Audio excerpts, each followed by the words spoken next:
Hello and welcome to ILTV's Evening Update. I'm Aaron Porras here with the latest news from Israel. According to shocking new reports from the World Health Organization, many of the victims of the Assad regime's chemical weapons attack are showing symptoms consistent with exposure to nerve agents. The agency went on to cite the, quote, apparent lack of external injuries reported in cases showing a rapid onset of similar symptoms, including acute respiratory distress as the main cause of death. Some cases appear to show additional signs consistent with exposure to organophosphorus chemicals, a category of chemicals that includes nerve agents, end quote. Israeli leaders have already strongly condemned Syrian President Assad's actions, which in this latest chemical weapons attack have left over 100 people in Idlib dead and another several dozen injured. The Syrian army has categorically denied the use of chemical weapons in Idlib, but the video evidence to the contrary is mounting. At an emergency session at the United Nations, British Foreign Minister Boris Johnson called on Assad to step down, saying he, quote, simply doesn't see how Bashar al-Assad could remain in charge after what he's already done of the 400,000 people who are estimated to have been killed in Syria, end quote. Since Hamas's violent takeover of the Gaza Strip in 2007, members of the Palestinian Authority in Gaza have been forced to sit practically idle. Now, as the PA, led by Palestinian Authority President Mahmoud Abbas, reviews its most recent finances, roughly 50,000 PA employees stationed in Gaza have had their salaries cut by nearly 2/3. The Palestinian Authority, which receives the vast majority of its funding from international bodies, ordered all of its employees in Gaza to retire in 2007 after Hamas, the internationally recognized terror organization, threw them out. But the PA continued to pay salaries to certain employees, like former police officers, educators, and civil servants.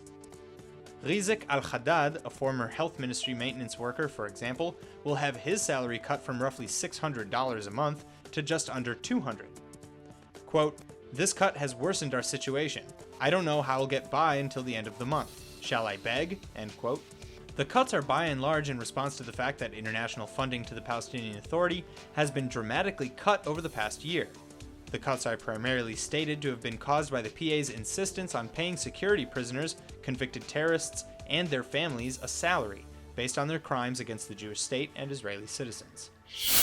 In other news surrounding Gaza, Israel has just completed building a concrete factory just outside the Gaza border, which will supply the materials for an underground security barrier around the coastal enclave.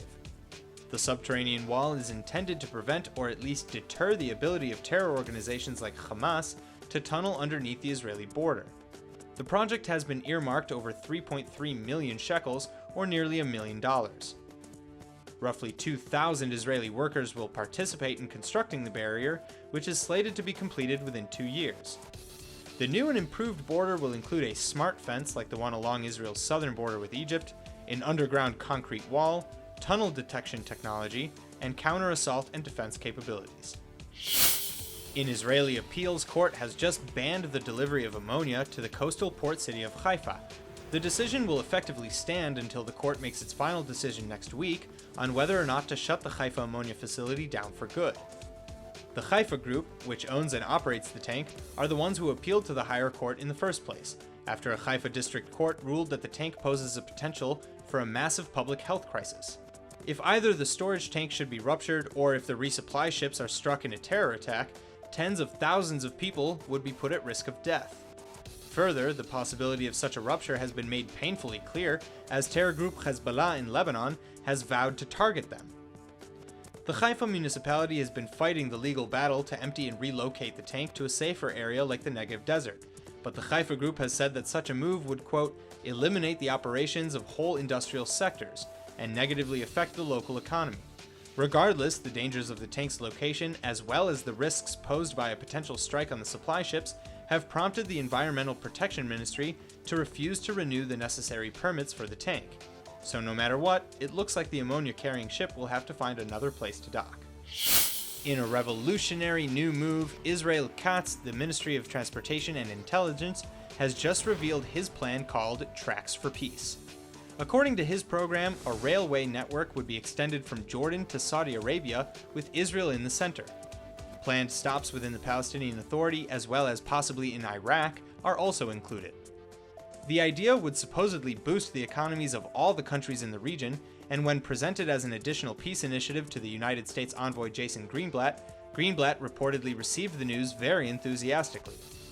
Katz claims that the idea of turning Israel into a literal bridge stems from basic geography, namely that Israel is at the center of 3 continents. He said, quote, "There is historic, security, and economic logic to the plan, and that on a security level it would provide an answer to Iranian threats to close off the strategic Strait of Hormuz, because goods that are currently carried by ship via the Red Sea could be delivered over land through Israel." Katz continued, saying that ultimately this deal works towards the benefit of the Arab states, and that they are showing great interest in the plan. Quote, "I have great reason to believe that they want this. We are actually affording them what was here during the Turkish rule, affording them a link to the Mediterranean in modern conditions." End quote. That's all for now. Stay tuned on ILTV.tv for our main daily broadcast playing after this. I'm Aaron Porras, and see you next time with our morning briefing from Israel at 8 a.m. Eastern Time.